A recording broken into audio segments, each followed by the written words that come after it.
جس گھر انہوں نے جانا تھا وہ جلا ہوا تھا۔ آدھی رات کو دلہن بی بی کے گھر میں چوروں کی طرح کون داخل ہوا؟ عظمیٰ نے کیوں اپنی عزیز ترین سہیلی اور اس کے پیدا ہونے والے بچے کو جادو کے ذریعے ہلاک کر دی؟ یہ سب اور بہت کچھ جانیے ریان بسیرا کی ایپیسوڈ نمبر 3 میں۔ السلام علیکم۔ جہان داستان میں آپ کا خیر مقدم ہے۔ امید ہے کہ آپ خیریت سے ہوں گے۔ آج میں آپ کے لیے ریان بسیرا کی ایپیسوڈ نمبر 3 لے کر آیا ہوں، اور باقی 2 ایپیسوڈ کی طرح یہ بھی آپ کو اچھی لگے گی۔ تو شروع کرتے ہیں ریان بسیرا ایپیسوڈ نمبر 3۔ بات ہی کچھ ایسی تھی، جب وہ رکشہ میں سوار ہو کر گلی میں مڑے تو گلی میں جگہ جگہ پانی کھڑا تھا۔ گمان گزرا کہ گٹر ابلنے کی وجہ سے پانی بھر گیا ہے، لیکن ایسا نہ تھا۔ یہ پانی دلہن بی بی کے گھر سے آیا تھا۔ گھر کے در و دیوار جھلسے ہوئے تھے، دھوئیں اور آگ نے دیواریں کالی کر دی تھی۔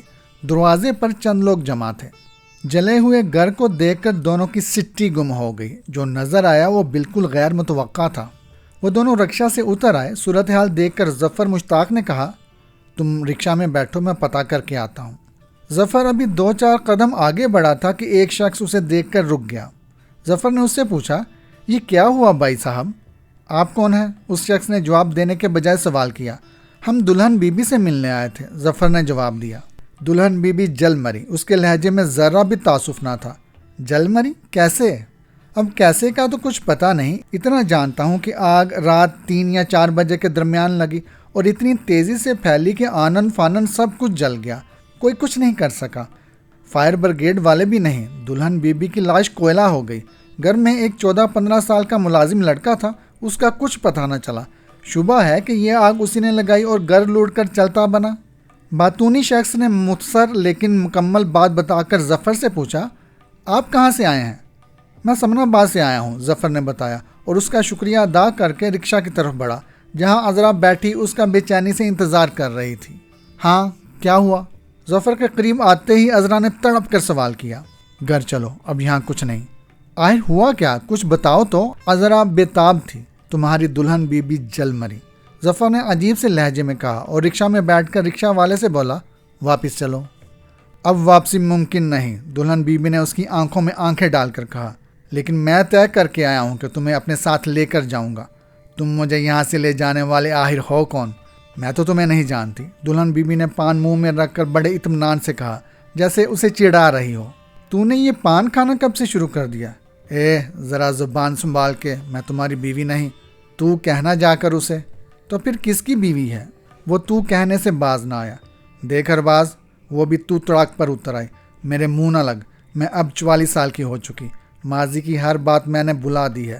اب میں ایک نئی زندگی جی رہی ہوں۔ اس زندگی میں مجھے کیوں نہیں شامل کر لیتی؟ ارباز بیڈ پر بیٹھتے ہوئے بولا۔ ریوالور اب بھی اس کے ہاتھ میں تھا۔ تو مجھے قتل کرنے آیا ہے؟ دلہن بی بی نے ریوالور پر نظر ڈالتے ہوئے پوچھا۔ تو نے اگر میری بات نہیں مانی تو پھر کچھ بھی ہو سکتا ہے، ارباز نے تیکھے لہجے میں کہا۔ رات کے اس پہر تو میرے گھر میں جس طرح داخل ہوا ہے، اس کے بعد بھی تجھے مجھ سے خیر کی امید ہے؟ وہ طنزیہ انداز میں مسکرائی۔ ہاں، اور کیا؟ تو میری منگیتر جو ہے، وہ بڑے یقین سے بولا۔ شکر ہے تو نے مجھے اپنی محبوبہ نہ کہا۔ اس نے ارباز کو ترچھی نظروں سے دیکھا۔ حقیقت تو یہی ہے، اسے حقیقت نہ کہہ، فریب کہہ، اس نے آئینہ دکھایا۔ عظمیٰ، تو بحث بہت کرتی ہے۔ اوہ، تجھے ابھی تک میرا نام بھی یاد ہے۔ میں کچھ نہیں بولا، لیکن میں سب کچھ بھول گئی ہوں۔ تو پھر بے وفا ہے۔ مجھے بے وفا کہتے شرم نہیں آتی؟ میں نے کوئی بے وفائی نہیں کی، وہ خود میرے گلے کا ہار ہوئی، اور تو نے اس ہار کو سر پر سجا لیا، صحرا بنا لیا۔ یہ نہ سوچا کہ مجھ پر کیا بیتے گی، میں کیسے زندہ رہوں گی۔ تو آج بھی زندہ ہے، لیکن جو میرے گلے کا ہار بنی وہ کس طرح تڑپ تڑپ کر مری، کاش تو جانتی۔ اس کے ساتھ میرا بچہ بھی گیا۔ میں اسے بچا سکا نہ بچے کو، میں اسے اسپتال بھی نہ لے جا سکا۔ جو ہوا آنن فانن ہوا۔ وہ خون کی الٹیاں کرتے کرتے چٹپٹ ہو گئی۔ جب ارباز یہ سب بتا رہا تھا تو عظمیٰ عرف دلہن بی بی کا چہرہ قابل دید تھا۔ اس کے دل میں انار چھوٹ رہے تھے، جسم میں سکون کی لہر دوڑ رہی تھی۔ اسے گزرا وقت یاد آ رہا تھا، اور یہ وہ وقت تھا جب انتقام کی آگ میں وہ اپنا آپ گنوا بیٹھی تھی۔ وہ بھی کیا دن تھے۔ عظمیٰ کو چھٹ پٹن سے دلہن بننے کا شوق تھا۔ پورا گھر اس کے شوق سے نالا تھا۔ بس ایک دادی تھی جو اس کے اس شوق کی طرفدار تھی۔ جب اسے کہیں پناہ نہ ملتی تو وہ دادی کے کمرے میں گھس جاتی، تب اسے وہاں وہ سب مل جاتا جس کی اس کو ضرورت ہوتی۔ ماں اسے ڈھونڈتی پھرتی تو اس کی چھوٹی بہن جو ہر وقت اس کی ٹو میں رہتی دادی کے کمرے میں چھاپا پڑوا دیتی۔ عظمیٰ رنگے ہاتھوں پکڑی جاتی، اس کا منہ لال ہوتا، گوٹا کناری کا دوپٹہ اس کے سر پر ہوتا اور وہ بڑے مزے سے دلہن بنی بیٹھی ہوتی۔ سب پریشان تھے کہ آخر عظمیٰ میں یہ عادت آئی کہاں سے، اسے دلہن بننے کا اتنا شوق کیوں ہے؟ اس کا جواب کوئی نہ دے پاتا۔ کسی گھر میں گڈے گڑیا کی شادی ہو رہی ہوتی تو یہ گڑیا کو دلہن بنانے کے بجائے خود اپنے آپ کو پیش کر دیتی۔ اس طرح محلے کی بچیوں کے ہاتھ مفت کا تماشا آ جاتا، عظمیٰ کی خوب درگت بناتی۔ لڑکیاں اس کے لیے لال کپڑے لے آتی، کوئی اپنی ماں کا سرخی پاؤڈر اٹھا لاتی۔ جب دلہن تیار ہو جاتی تو اسے گڈے کے سامنے بٹھا کر پوچھا جاتا، کہو میاں گڈے تمہیں دلہن قبول؟ گڈے میاں کٹھ پتلی کی طرح اپنی منڈیاں ہلاتے، پھر دلہن کا سر ہلایا جاتا۔ اس طرح نکاح پوری آب و تاب سے اختتام پذیر ہوتا اور دلہن کو گڈے کے ساتھ بری دوپہر میں کسی اسٹور نما کوٹھڑی میں بند کر دیا جاتا۔ تب عظمیٰ بی بی گڈے کو اپنے دونوں ہاتھوں میں لے کر اس سے نام پوچھتی۔ جب ادھر ادھر سے کوئی جواب نہ آتا تو خود ہی کوئی نام بتا دیتی۔ ابھی یہ گفتگو چل رہی ہوتی کہ دلہن بی بی کی ڈنڈیاں پڑ جاتی۔ عظمیٰ کی ماں مخبر کی اطلاع پر جائے واردات پر پہنچ جاتی اور اسے کوٹھی سے نکال کر جو اس کی ٹھکائی شروع کرتی تو دلہن بی بی کی چیخیں دور دور تک سنائی دیتی اور اس واردات میں ملوث لڑکیاں اپنی ماؤں کی گود میں چھپی اس بلا کے نکلنے کا انتظار کرتی۔ گھر والوں کا خیال تھا کہ عظمیٰ جیسے جیسے بڑی ہوتی جائے گی تھوڑی سمجھ آ جائے گی تو یہ دلہن بننے کا شوق معدوم ہو جائے گا، لیکن ایسا نہ ہوا۔ عظمیٰ 10-11 سال کی ہوئی تو ایک دن روٹی پکاتی ماں کے پاس پہنچ گئی اور ماں کا دوپٹہ کھینچ کر بولی، اماں میری شادی کب ہوگی؟ اس سوال کا روٹی پکاتی ماں سے جو جواب مل سکتا تھا وہی ملا۔ عظمیٰ کی ماں جو روٹی پلٹ رہی تھی روٹی چھوڑ کر چمٹا اس کے سر پر دے مارا۔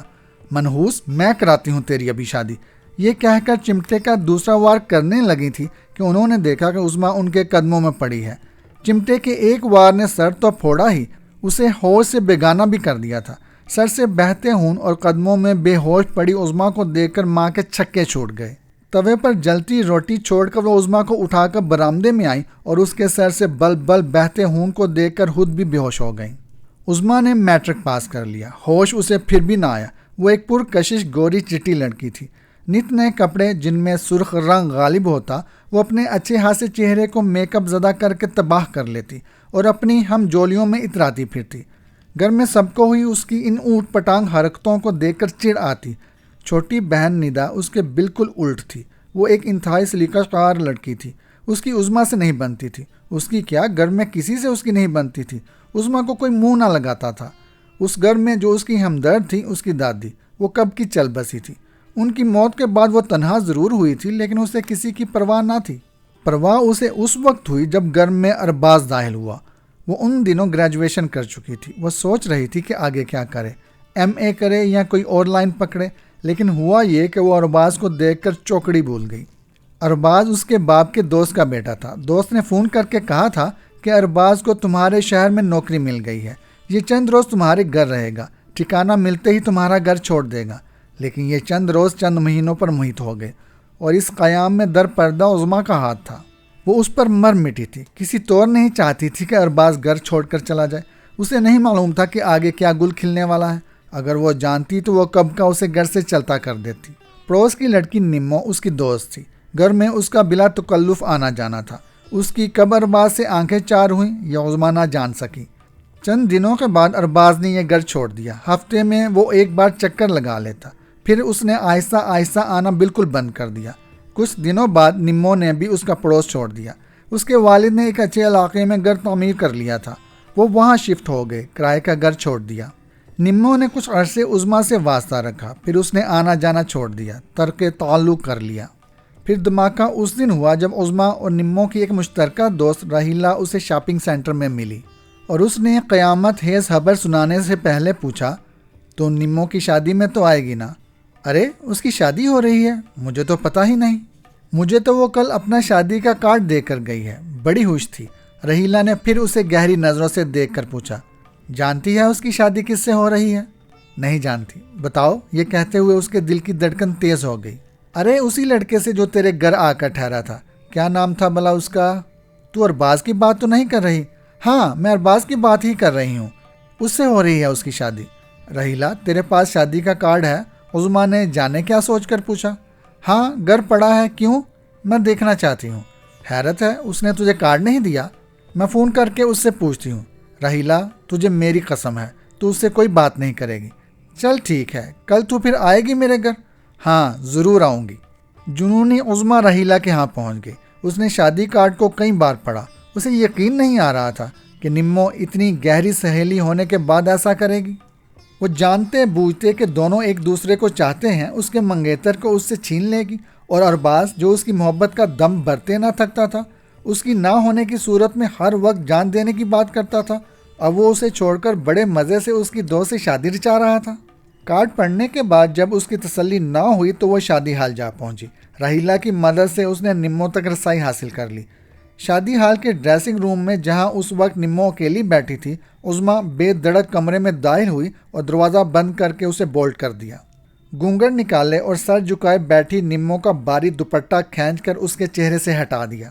اس نے گھبرا کر بند آنکھیں کھولی اور سامنے عظمیٰ کو کھڑے پایا تو جیسے اس کی جان ہی نکل گئی۔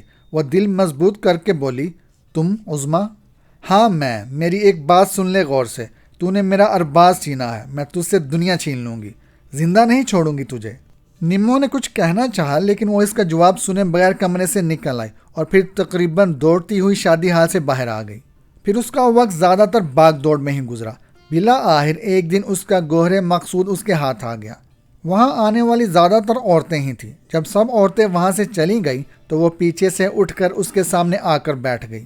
زرغام بیلو اٹھنے ہی والا تھا کہ ایک 24-25 سالہ گوری چٹی لڑکی کو دیکھ کر رک گیا۔ وہ اسے چند لمحے غور سے دیکھتا رہا، پھر بڑے شائستہ لہجے میں کہا، جی بولیں۔ زرغام صاحب میں ایک خاص کام سے آئی ہوں اور انکار مت کیجیے گا، میں انکار سننے نہیں آئی۔ لہجہ دو ٹوک اور فیصلہ کن تھا۔ عظمیٰ کی بات سن کر وہ بے اختیار ہنسا، پھر اسے دلچسپی سے دیکھتے ہوئے بولا، اگر میں نے انکار کر دیا تو کیا کریں گی؟ مجھے قتل کر دیں گی؟ ہاں اسی ارادے سے آئی ہوں۔ بیگ میں چھری ہے یا ریوالور؟ زرغام بیلو نے اسے گہری نظروں سے دیکھتے ہوئے کہا۔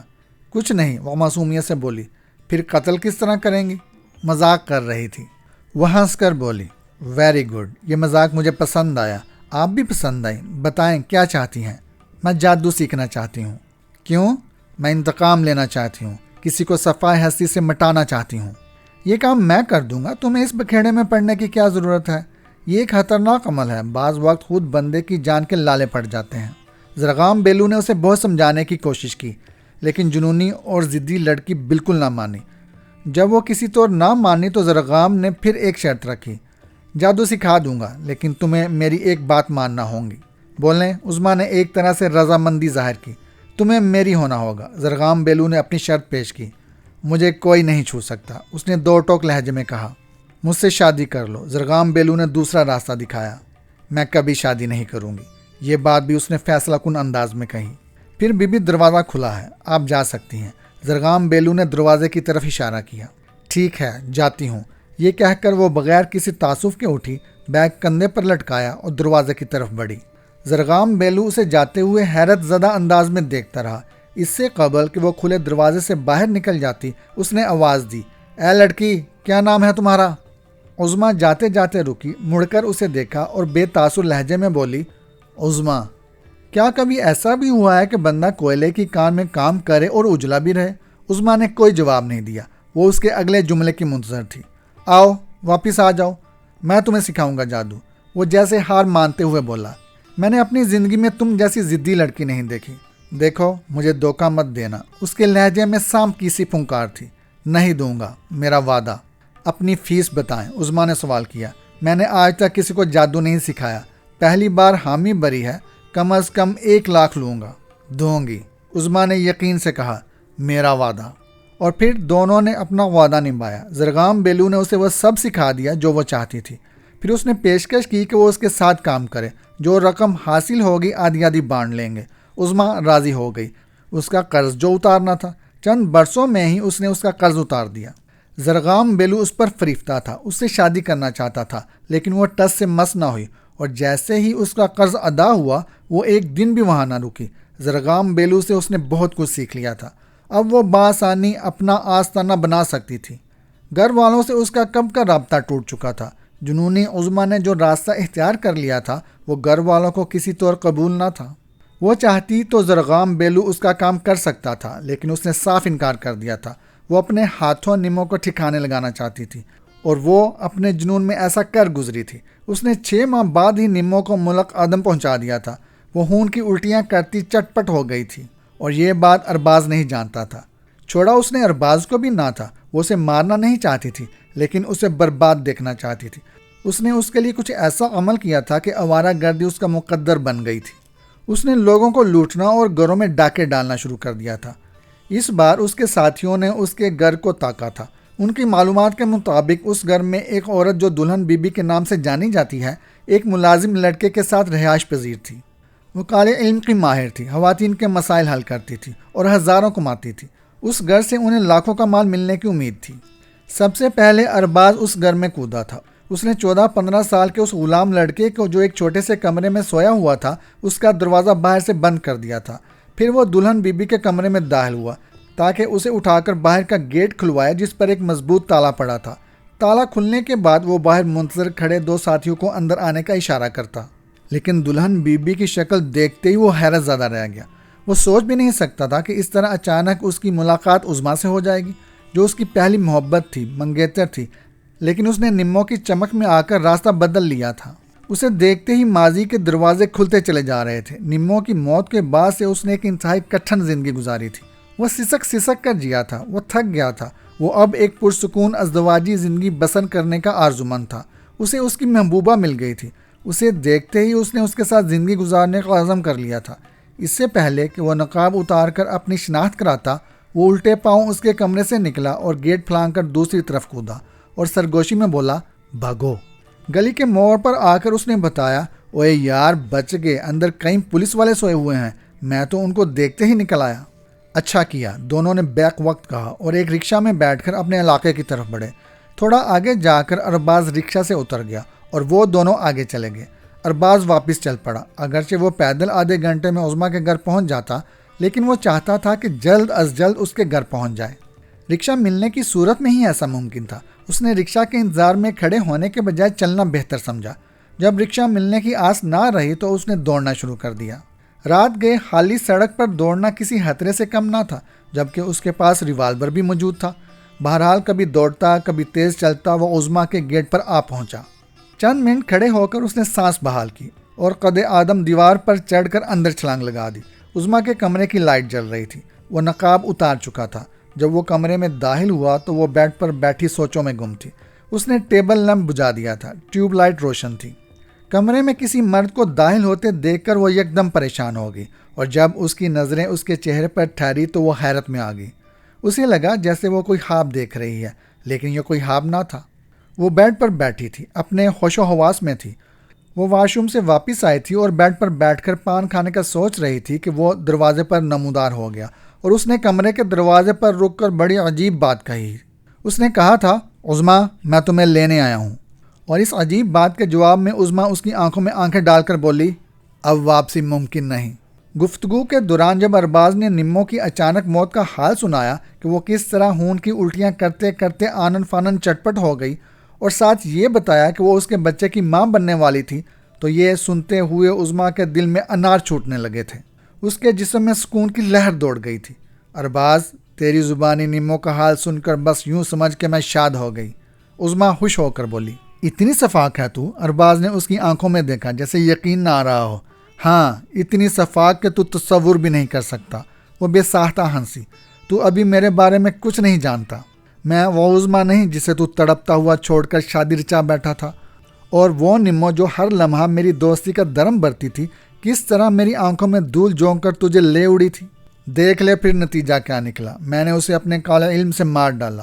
وہ خون کی الٹیاں کرتی اپنی جان گنوا بیٹھی، ہونے والا بچہ بھی ساتھ لے گئی، اور بات سن، تو نے میری بیوی کی جان لی، تو نے۔ وہ اس کی بات کاٹ کر بولا، ہاں میں نے۔ تم دونوں کو سزا دینے کے لیے میں نے جادو سیکھا اور جادو کے زور سے اسے مار دیا، پھر تجھے بھی باندھ دیا، تیرا سکون چھین لیا۔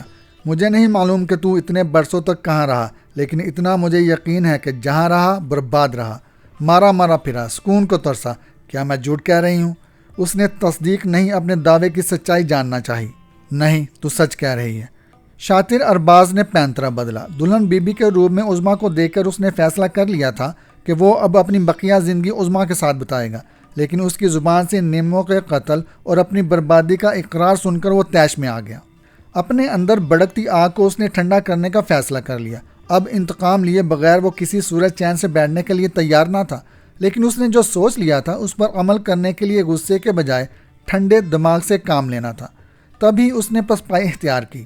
سچ کہہ رہی ہوں نا؟ عظمیٰ نے فخریہ انداز میں اس کی طرف دیکھا۔ ہاں، چل، میں نے جو کیا اس کی سزا پائی۔ اب کیا ایسا نہیں ہو سکتا کہ تو مجھے اپنی زندگی میں شامل کر لے؟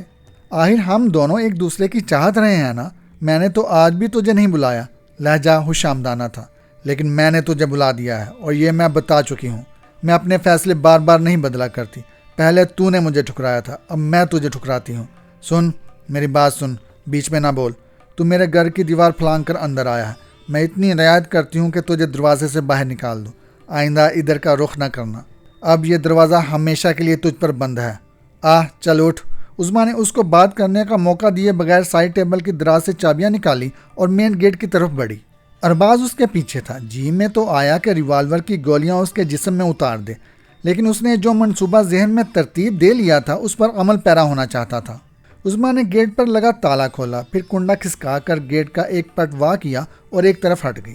ارباز جو اس کے پیچھے کھڑا تھا آگے بڑھا اور بغیر پیچھے پلٹے، بغیر کوئی بات کیے تیزی سے گیٹ پار کر کے بائیں جانب مڑ گیا۔ عظمیٰ گیٹ سے باہر آئی اور اسے جاتا دیکھتی رہی۔ پھر وہ یکدم پلٹی، گیٹ بند کر کے تالا لگایا اور اپنے کمرے کی طرف بھاگی۔ وہ بیڈ پر بے سدھ ہو کر گری اور پھوٹ پھوٹ کر رونے لگی۔ ارباز پوری تیاری سے اسی رات واپس آیا۔ حسب معمول وہ دیوار پھلانگ کر گھر میں آیا۔ عظمیٰ کے کمرے کی ٹیوب لائٹ بجھی ہوئی تھی، البتہ ٹیبل لمپ روشن تھا۔ عظمیٰ روتے روتے سو گئی تھی۔ ارباز نے اس کے چہرے کو نفرت بھری نگاہوں سے دیکھا اور وقت ضائع کیے بغیر اس کے چہرے پر بے ہوشی کی دوا میں بھیگا ہوا رومال رکھ دیا۔ اس کے بے ہوش ہوتے ہی اس نے دراز سے چابیاں نکالی، تالا کھول کر گیٹ کے باہر رکھے پیٹرول سے بڑے ڈبے اندر لا کر رکھے۔ پھر یکدم اسے ملازم لڑکے کا خیال آیا جسے اس نے بند کر دیا تھا۔ اس بیچارے کا کوئی قصور نہ تھا، وہ خواہ اس کے انتقام کی لپیٹ میں آ جاتا۔ پیٹرول کے ڈبے بیڈ روم کے دروازے پر رکھ کر وہ چھوٹے کمرے کی طرف بڑھا جہاں وہ لڑکا قید تھا۔ اس نے دروازہ کھول کر کمرے کی لائٹ جلائی۔ وہ لڑکا زمین پر گدا ڈالے بے خبر سو رہا تھا۔ ارباز نے ریوالور نیفے سے نکال کر اس کی کنپٹی پر رکھا اور بولا، اوے اٹھ۔ وہ گھبرا کر اٹھ بیٹھا۔ جب اس نے اپنے سامنے ریوالور بردار ایک شخص کو دیکھا تو اس کی جان نکل گئی۔ وہ گھبرا کر بولا، مجھے مارنا نہیں، ہمارا ماں بیمار ہے، مجھے گاؤں جانا ہے۔ ارباز کو اس کی معصومانہ بات سن کر ہنسی آ گئی۔ وہ بولا، اچھا نہیں ماروں گا، لیکن یہ بتا کہ تیری ماں بیمار ہے تو اب تک گاؤں کیوں نہیں گیا؟ مالکن چھٹی نہیں دے رہی، اس کی روز ہی خوشامد کرتا ہوں، اس نے وجہ بتائی۔ تو گاؤں جانا چاہتا ہے؟ ارباز نے کچھ سوچ کر پوچھا۔ ہاں، آج ہی، وہ فوراً بولا۔ بس تو اپنا بیگ تیار کر، میں آتا ہوں۔ یہ کہہ کر وہ کمرے سے نکلا اور دروازہ باہر سے بند کر دیا۔ بیڈ روم میں آ کر اس نے تیزی سے الماریوں کی تلاشی لے ڈالی۔ نتیجے میں ہاسی، نقدی اور سونا ہاتھ آ گیا۔ مال سمیٹ کر اس نے کمرے کا دروازہ کھولا۔ لڑکا ایک بڑا سا بیگ تیار کیے بیٹھا تھا۔ ارباز نے اسے کئی بڑے نوٹوں کی گٹھیاں تھمائیں اور کہا، جا، بھاگ جا، پھر پلٹ کر ادھر مت آنا۔ لڑکے نے رقم بیگ میں ڈالی اور بیگ اٹھا کر بولا، میں جاتا ہوں۔ ارباز نے اس بات میں گردن ہلائی اور اسے گھسیٹ کر باہر نکال کر گیٹ میں تالا ڈال دیا۔ اسے اس بات کی خوشی تھی کہ لڑکے کو اس نے مرنے سے بچا لیا تھا۔ لڑکے کے نکلتے ہی وہ ایکشن میں آ گیا۔ اس نے بڑی تیزی سے عظمیٰ پر، اس کے بیڈ پر اور کمرے پر ہر جگہ پیٹرول ڈال دیا۔ اس کے بعد اس نے پورے گھر میں پیٹرول کا چھڑکاؤ کر دیا اور ہر طرف سے مطمئن ہونے کے بعد اس نے جیب سے نکال کر لائٹر جلایا اور اسے بے ہوش پڑی عظمیٰ کے بیڈ پر اچھال دیا۔ لائٹر کے بیڈ پر گرتے ہی پیٹرول نے آگ پکڑ لی اور اس سے قبل کہ وہ خود آگ کی لپٹ میں آتا، وہ تیزی سے دیوار پر چڑھا اور باہر کود گیا۔ پھر اس نے کچھ فاصلے پر کھڑے ہو کر گھر میں آگ پھیلنے کا جائزہ لیا۔ جب اسے اطمینان ہو گیا کہ آگ پوری طرح گھر کو اپنی لپیٹ میں لے چکی ہے تو وہ سیٹی بجاتا سڑک پر پہنچ گیا۔ عظمیٰ عرف دلہن بی بی کے گھر میں آگ برق رفتاری سے پھیل گئی تھی۔ عظمیٰ بی بی کوئلہ ہوئی جاتی تھی۔ یہ وہ عورت تھی جس نے کالے علم کے زور پر جانے کتنے لوگوں کو تباہ کر دیا تھا، جلا دیا تھا۔ دوسروں کو جلانے والے یہ نہیں جانتے کہ وہ خود بھی کبھی کبھی اس آگ میں جل سکتے ہیں۔ عظمیٰ کے ساتھ یہی ہوا تھا۔ دوسروں کو جلانے والی خود جل مری تھی، نشان عبرت بن گئی تھی۔ عظمیٰ کے حوالے سے جتنے منہ اتنی کہانیاں تھیں۔ کسی کا خیال تھا کہ آگ شارٹ سرکٹ سے لگی تھی، کوئی کہتا تھا کہ عظمیٰ نے اپنی تنہا زندگی سے عاجز آ کر خودکشی کر لی، کوئی ملازم لڑکے کو مورد الزام ٹھہراتا تھا کہ اس کی لاش گھر میں نہیں ملی تھی۔ پولیس بھی اس لڑکے کو تلاش کر رہی تھی، مختلف اندازے تھے، نت نئی کہانیاں تھیں، لیکن حقیقت کبھی کوئی نہ جان سکا۔ کوئی سوچ بھی نہیں سکتا تھا کہ یہ سب اس کے محبوب ارباز کے ہاتھوں ہوا۔ وہ دونوں سر جوڑے بیٹھے تھے، کھانا کھا چکے تھے، چائے کے کپ میز پر موجود تھے۔ وہ بڑی امیدوں کے ساتھ دلہن بی بی کے گھر پہنچے تھے تاکہ معلوم کریں کہ کشمالہ اور شاہ میر کے چہرے کب بگڑیں گے، لیکن دلہن بی بی کے جلے ہوئے گھر کو دیکھ کر ان کی امیدوں پر اوس پڑ گئی تھی۔ چہرے بگاڑنے والی کا خود اپنا چہرہ بگڑ گیا تھا، اتنا کہ ناقابل شناخت ٹھہرا تھا۔ عذرا اور ظفر دونوں بیٹھے یہی سوچ رہے تھے کہ اب کیا کیا جائے۔ جلی ہوئی تصویریں میز پر پڑی تھی۔ ظفر یہ تصویریں شاہ میر سے یہ کہہ کر لایا تھا کہ وہ کسی عامل سے بات کرے گا۔ یہ تصویریں اسے واپس کرنا تھی اور یہ بھی بتانا تھا کہ عامل نے کیا کہا ہے۔ مجھے دفتر واپس جانا ہے، شاہ میر میرا انتظار کر رہا ہوگا۔ ظفر نے چائے کا گھونٹ بھرتے ہوئے عذرا کی طرف دیکھا۔ یار مشورہ دو، اسے کیا بتاؤں؟ کس بارے میں؟ عذرا نے پوچھا۔ ایک تو ہر وقت تم کھوئی رہتی ہو۔ بھائی یہ تصویریں میں اسے عامل کو دکھانے کے لیے لایا تھا، اب عامل کا جواب بتاؤ۔ مجھے کیا پتا، عذرا نے میز سے کپ اٹھاتے ہوئے بے نیازی سے کہا۔ ایک جواب ہو سکتا ہے، ظفر کے شاطر ذہن نے بالآخر جواب ڈھونڈ نکالا۔ کیا؟ عذرا نے دلچسپی سے پوچھا۔ میں اسے جا کر بتاؤں گا کہ عامل نے کہا ہے کہ یہ کارروائی کسی اپنے کی ہے۔ ظفر نے اسے تعریف طلب نظروں سے دیکھتے ہوئے کہا۔ زبردست، یہ جواب اسے الجھن میں ڈال دے گا، عذرا خوش ہو کر بولی۔ بس پھر میں چلا۔ ظفر نے خالی کپ میز پر رکھا اور اٹھ گیا۔ اس نے جلدی جلدی تصویریں لفافے میں ڈالیں اور بائے کہتا گھر سے نکل گیا۔ جب وہ دفتر پہنچا تو شاہ میر کو اپنا منتظر پایا۔ اس نے ظفر کی شکل دیکھتے ہی کہا، ہاں ظفر صاحب، کیا کہا آپ کے عامل نے؟ سر یہ لیں تصویریں، چیک کر لیں۔ ظفر نے لفافہ اس کی میز پر رکھتے ہوئے کہا۔ عامل نے کہا ہے کہ یہ کسی اپنے کی کارروائی ہے۔ اپنے کی؟ شاہ میر نے انتہائی حیرت سے کہا۔ یہ جواب اس کے گلے سے نہیں اترا تھا۔ ایسا کیسے ممکن ہے؟ بھلا کسی اپنے کو اس طرح کی کارروائی کی کیا پڑی؟ سر اس سلسلے میں کوئی رائے نہیں دے سکتا۔ عامل نے جو کہا وہ میں نے آپ کے گوش گزار دیا۔ عامل نے اس کارروائی کے سلسلے میں عورت مرد کی کوئی تحسیس کی ہے؟ شاہ میر نے سوال کیا۔ نہیں سر، عامل نے بس اتنا ہی کہا ہے کہ یہ کسی اپنے کی کارروائی ہے، عورت مرد کے حوالے سے کوئی بات نہیں کی۔ ظفر مشتاق نے پورے اعتماد لہجے میں کہا۔ اچھا ٹھیک ہے ظفر صاحب، آپ کا شکریہ۔ شاہ میر تصویروں کا لفافہ اٹھا کر دراز میں ڈالتے ہوئے بولا۔ دفتر کے بعد شاہ میر کو قاسم کے ساتھ جانا تھا، لیکن چھٹی ہونے سے پہلے اس نے بتایا، شاہ میر صاحب آج ہم نہیں جا سکیں گے۔ بزرگ کے بارے میں معلوم ہوا ہے کہ وہ کراچی گئے ہوئے ہیں، 2-4 ہفتے میں واپسی ہوگی۔ کوئی بات نہیں، ان کا انتظار کر لیتے ہیں، شاہ میر نے مسکراتے ہوئے کہا۔ دفتر سے جب وہ گھر پہنچا تو کشمالہ بنی سمری اس کی منتظر تھی۔ اس نے دل فریب مسکراہٹ سے اس کا استقبال کیا اور اس کے ہاتھ سے بیگ لیتے ہوئے کہا، بس جلدی سے کپڑے تبدیل کر کے فریش ہو جائیں، میں نے آپ کے لیے کیک بنایا ہے۔ آج میری تو سالگرہ نہیں، شاہ میر بولا۔ میری بھی نہیں، کشمالہ نے ہنستے ہوئے کہا۔ تو پھر کیک کیوں بنا؟ سوال ہوا۔ کاٹنے کے لیے، فوراً جواب ملا۔ کھائے گی کیا پڑوسن؟ شاہ میر نے اسے چھڑا۔ اوے جان سے مار دوں گی۔ امی دیکھیں آپ کی بہو مجھے قتل کی دھمکی دے رہی ہے، شاہ میر پکارا۔ کیوں بیٹی کشمالہ؟ کچن سے فہمیدہ کی آواز ہے۔ امی جھوٹ بول رہے ہیں، میں نے کچھ نہیں کہا، کشمالہ نے سفید جھوٹ بولا۔ پھر وہ دونوں ایک دوسرے کو مکے دکھاتے بیڈ روم میں داخل ہو گئے۔ ذرا بیگ دینا، اس نے کشمالہ کی طرف ہاتھ بڑھایا، پھر بیگ لے کر سائڈ ٹیبل پر رکھا اور اسے کھول کر تصویروں کا لفافہ نکالا۔ کیا ہوا، کچھ پتا چلا؟ کشمالہ نے لفافے پر نظر ڈالتے ہوئے پوچھا۔ یار دفتر میں ایک بندہ ہے، اس نے ایک عامل کو دکھائی تھی یہ تصویریں، اس نے تصویریں دیکھ کر بتایا ہے کہ یہ کارروائی کسی اپنے کی ہے۔ اپنے کی؟ یہ سنتے ہی جیسے کشمالہ کی روح میں سناٹا اتر گیا اور اس کی نگاہوں میں ایک چہرہ گھوم گیا۔ کیا یہ کام تابش حمید کا ہے؟ کیا وہ ایسا کر سکتا ہے؟ کچھ لوگ ناکامی کے بعد انتقامی کارروائی پر اتر آتے ہیں، تو کیا اس کے انکار نے اس کے دل میں جوالا مکھی بھڑکا دی ہے؟ کیا وہ اس کی ازدواجی زندگی برباد کرنے پر تل گیا ہے؟ کیا اس کے بارے میں شاہ میر نے صحیح کہا تھا کہ اس سے دور رہنا؟ اور یہ بات شاہ میر نے اس سے 2-4 ملاقاتوں کے بعد نہیں کہی تھی، بلکہ پہلی ملاقات کے بعد ہی اس نے یہ رائے قائم کر لی تھی۔ اس دن تابش اپنی ماں کے ساتھ اس کے گھر آیا ہوا تھا۔ اتفاق سے شاہ میر بھی اپنی والدہ فہمیدہ کے ساتھ پہنچ گیا تھا۔ کشمالہ رخسانہ کے ساتھ ڈرائنگ روم میں بیٹھی تھی۔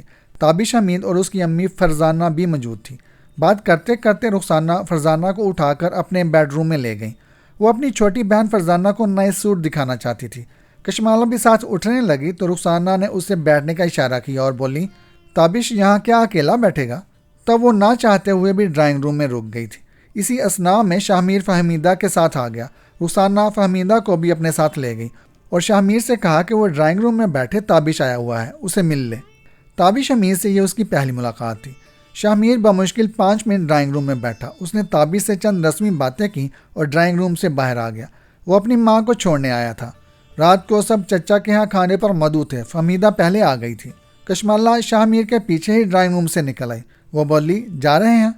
ہاں، رات کو آؤں گا، شاہ میر نے مین گیٹ کی طرف بڑھتے ہوئے کہا۔ پھر وہ جاتے جاتے رک گیا اور آہستہ سے بولا، اس سے دور رہنا۔ کیوں؟ کشمالہ نے سادگی سے سوال کیا۔ یہ بندہ مجھے ضرورت سے زیادہ چال باز نظر آتا ہے، شاہ میر نے پوری یقین لہجے میں کہا۔ شاہ میر نے اس کے بارے میں جو کہا صحیح کہا تھا۔ اس نے جلد ہی پر پرزے نکالنے شروع کر دیے۔ فرزانہ شوہر کے ساتھ دبئی چلی گئی تھی۔ کافی عرصے کے بعد وہاں سے پلٹی تھی۔ اب اس کا شوہر مستقل یہاں آ گیا تھا۔ تابش اپنے والدین کا اکلوتا بیٹا تھا۔ ادھر کشمالہ بھی اپنے ماں باپ کی تنہا اولاد تھی۔ تابش حمید نے جب کشمالہ کو دیکھا تو اسے اس حسین لڑکی کے سوا کچھ یاد نہ رہا۔ پہلی ملاقات کے بعد گھر پہنچتے ہی اس نے فرزانہ کو جتایا، امی میری شادی کشمالہ سے کرا دیں۔ ایسے کیسے ہو جائے گی تمہاری شادی؟ فرزانہ نے سرزنش کے انداز میں کہا، کرتے کراتے تم کچھ نہیں، تعلیم تمہاری واجبی سی ہے۔ امی میں کچھ نہیں جانتا، مجھے ہر صورت کشمالہ چاہیے۔ اس کا لہجہ دمکی امیز تھا۔ ارے تمہارا دماغ تو نہیں خراب ہو گیا؟ جاؤ اپنے باپ سے جا کر بات کرو۔ میں کسی باپ کو نہیں جانتا، میں صرف آپ کو جانتا ہوں۔ یہ کہہ کر اس نے ماں کے گلے میں بانہیں ڈال دی۔ میری پیاری امی۔ اچھا پیچھے ہٹ، فرزانہ نے اپنی جان چھڑاتے ہوئے اسے ڈانٹا۔ میں دیکھتی ہوں۔ فرزانہ نے یہ بات اسے بہلانے کے لیے کہہ دی تھی۔ اسے بھلا کیا دیکھنا تھا؟ رخسانہ اس کی بڑی بہن ضرور تھی، لیکن وہ اپنے بہنوئی کے مزاج سے اچھی طرح واقف تھی۔ پھر دونوں گھرانوں میں زمین و آسمان کا فرق تھا۔ کشمالہ اور تابش کا بھی کوئی جوڑ نہ تھا۔ اس میں ہمت نہ تھی کہ وہ اپنے اجڑ اور نکھٹو بیٹے کا کشمالہ کے لیے رشتہ لے کر جاتی۔ تابش نے جب ماں کو آنا کانی کرتے دیکھا تو خود ہی میدان عمل میں کودا اور میدان مارنے کی کوشش کی۔ پہلے اس نے ٹیلی فون پر رابطے کی کوشش کی۔ ٹیلی فون اگر کشمالہ اٹھا لیتی تو اس کی چاندی ہو جاتی۔ اگر وہ نہ اٹھاتی تو وہ رخسانہ سے بڑے مہذبانہ انداز میں کشمالہ سے بات کرانے کی درخواست کرتا۔ رخسانہ بانجا سمجھ کر اس کی بات کشمالہ سے کروا دیتی، لیکن جب یہ سلسلہ بڑھنے لگا اور کشمالہ کو گریزاں دیکھا تو اس نے بات کرانے سے اجتناب برتنا شروع کر دیا۔ ٹیلی فون پر دال گلتی نہ پا کر اس نے گھر کے چکر کاٹنے شروع کر دیے۔ تابش کے تیور دیکھ کر رخسانہ اسے ڈرائنگ روم یا لاؤنج تک محدود رکھنے کی کوشش کرتی، لیکن وہ موقع دیکھ کر کشمالہ کے بیڈ روم میں داخل ہونے سے احتراز نہ برتتا۔ ایک دن تابش نے اپنے دل کا حال کشمالہ کے سامنے کھول کر رکھ دیا۔ اس کی اس بے حجابانہ گفتگو پر کشمالہ نے اس کی سرزنش کی تھی، لیکن اس کی صحت پر کوئی اثر نہ پڑا۔ اظہار محبت کے بعد اس نے شادی کی فرمائش کر دی، جسے سن کر کشمالہ سخت چراپا ہو گئی تھی۔ اس نے تابش کو بے نقط سنا دی تھی۔ صاف اور واضح انکار سن کر خلاف توقع اس نے کسی سخت رد عمل کا اظہار نہیں کیا تھا، بس خاموشی سے سر جھکا کر چلا گیا تھا۔ اس کا بے اختیار جی چاہا کہ وہ ساری روداد شاہ میر کے گوش گزار دے، لیکن پھر کچھ سوچ کر رک گئی کہ جانے وہ کس انداز سے سوچے، جبکہ وہ اس سے دور رہنے کی وارننگ پہلے ہی دے چکا تھا۔ بہرحال کشمالہ نے یہ سوچے بغیر کہ تابش اس کی خالہ کا بیٹا ہے، اپنی ماں کو ساری صورتحال پوری سچائی اور صاف گوئی سے بتا دی۔ رخسانہ نے ساری روداد سن کر کہا، تم پریشان مت ہو، میں نمٹ لیتی ہوں۔ اور پھر رخسانہ نے معاملے سے اچھی طرح نمٹ لیا۔ بہن کافی عرصے کے بعد ملی تھی، لہذا اس سے تعلق توڑنا نہیں چاہتی تھی، لیکن اس نے یہ بات کھل کر بتا دی کہ اس کا بیٹا جو چاہتا ہے وہ ممکن نہیں۔ کشمالہ کا رشتہ شاہ میر سے طے ہو چکا ہے۔ کشمالہ اور پھر رخسانہ خالہ کے شدید رد عمل کے بعد تابش منظر سے غائب ہو گیا تھا۔ وہ کشمالہ کی شادی میں بھی شریک نہیں ہوا تھا۔ کشمالہ جو اس کی وجہ سے کافی پریشان رہنے لگی تھی، اب چین پا گئی تھی۔ ابھی کچھ دیر پہلے جب شاہ میر نے دفتر کے کسی بندے کے حوالے سے کسی اپنے کی کارروائی بتایا تو یکدم اس کا دھیان تابش کی طرف چلا گیا تھا۔ اس کی نگاہوں میں اس کا چہرہ گم گیا تھا۔ کیا پتہ اس کی شادی سے مایوس ہو کر وہ انتقامی کارروائی پر اتر آیا ہو۔ کشمالہ نے سوچا کہ شاہ میر سے اس کے بارے میں بات کرنا چاہیے، ذرا تفصیل میں نہ صحیح اشارتاً ہی صحیح۔ رات کو کھانے سے فارغ ہو کر جب کشمالہ اور شاہ میر اپنے بیڈ روم میں آئے تو کشمالہ نے بات شروع کی۔ شاہ میر، آخر یہ اپنا کون ہو سکتا ہے؟ شاہ میر نے ایک نظر کشمالہ کی آنکھوں میں دیکھا، اندازہ لگانا چاہا کہ وہ کسی خاص سمت میں اشارہ کر رہی ہے یا بس یوں ہی بات کر رہی ہے، لیکن شاہ میر کسی نتیجے پر نہ پہنچ پایا۔ اسے عذرا کے بارے میں کچھ معلوم نہ تھا، ورنہ ممکن تھا کہ وہ اس پر شبہ ظاہر کرتی۔ بھائی امی ابو دونوں ہی پریشان ہیں، کچھ سمجھ میں نہیں آ رہا کہ یہ کس کی کارروائی ہے۔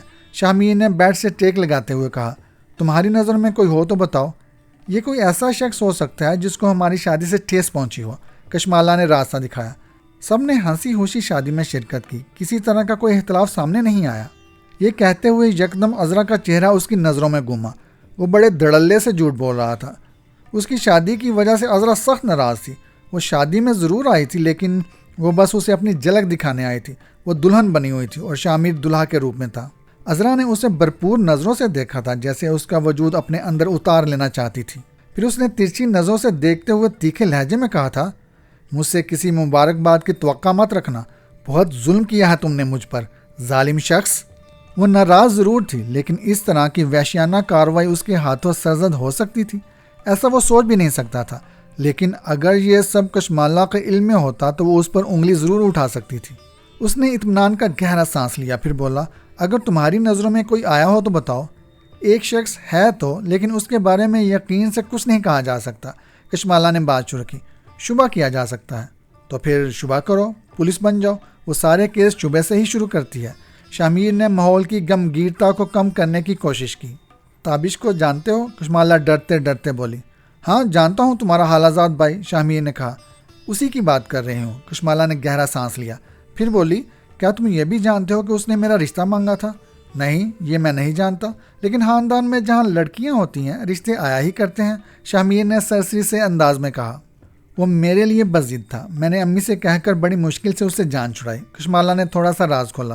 پھر کوئی لڑائی جھگڑا تو نہیں ہوا؟ نہیں، لڑائی جھگڑا تو نہیں ہوا، لیکن وہ میری شادی میں شریک نہیں ہوا۔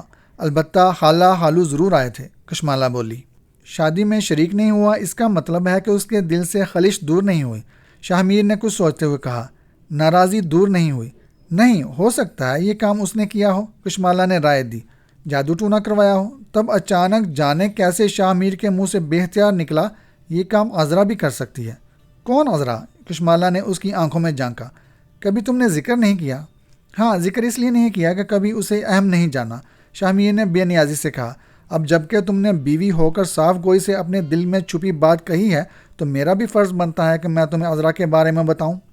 جس طرح تابش تمہارے لیے غیر اہم ہے، اسی طرح عذرا بھی میرے لیے غیر اہم ہے۔ ایک خوبصورت، مضبوط اور پائیدار ازدواجی زندگی کے لیے ضروری ہے کہ ہم میاں بیوی دوست بن جائیں، دوست جو ایک دوسرے کے سامنے آئینے کی طرح ہوں۔ چلیں پھر دوست بننے میں دیر نہیں لگاتے، فوراً بن جاتے ہیں، کشمالہ نے اس کی طرف ہاتھ بڑھاتے ہوئے کہا، پھر ہاتھ ملا کر بولی، اب دیر نہ کریں، فوراً عذرا کے بارے میں بتائیں۔ میرے ادارے میں ظفر مشتاق نامی ایک شخص کام کرتا ہے، وہ کلرک ہے، مڈل پاس ہے، جبکہ اس کی بیوی اعلیٰ تعلیم یافتہ ہے، ایک کالج میں لیکچرر ہے، اچھی پرکشش عورت ہے، ادبی ذوق کی حامل ہے۔ اس نے ادبی رسالوں میں میرے کچھ افسانے پڑھ رکھے تھے۔ جب اسے پتہ چلا کہ میں اسی ادارے سے منسلک ہوں تو اس نے مجھے چائے پر مدعو کیا۔ اس کی خوبصورتی سے زیادہ میں اس کی ذہانت سے متاثر ہوا۔ اس نے میرے ایک علامتی افسانے کی جس طرح وضاحت کی وہ قابل تعریف تھی۔ بات یہیں تک رہتی تو کوئی مسئلہ نہ تھا، لیکن اس نے بات کو محدود نہ رہنے دیا۔ میں اسے جتنا روکتا ٹوکتا گیا وہ اتنی ہی پھیلتی گئی۔ وہ میری محبت میں گرفتار ہو گئی۔ اس میں میرا کوئی قصور نہ تھا، میں نے اس کی کبھی حوصلہ افزائی نہیں کی۔ اس کے جذبات 100% یک طرفہ تھے۔ جب اس کے جذبوں میں شدت بڑھی تو میں نے اس کے گھر جانا کم کر دیا، لیکن وہ باز نہ آئی۔ کبھی وہ فون کرتی، کبھی وہ اپنے شوہر کے ذریعے بلاتی۔ وہ چند لمحے سانس لینے کے لیے رکا۔ کیا اس کے شوہر کو یہ سب پتہ تھا؟ کشمالہ نے حیرت سے پوچھا۔ نہ صرف معلوم تھا بلکہ وہ مجھے اپنے گھر اصرار کر کے لے جاتا، شامیر نے انکشاف کیا۔ یہ کس قسم کا شوہر ہے؟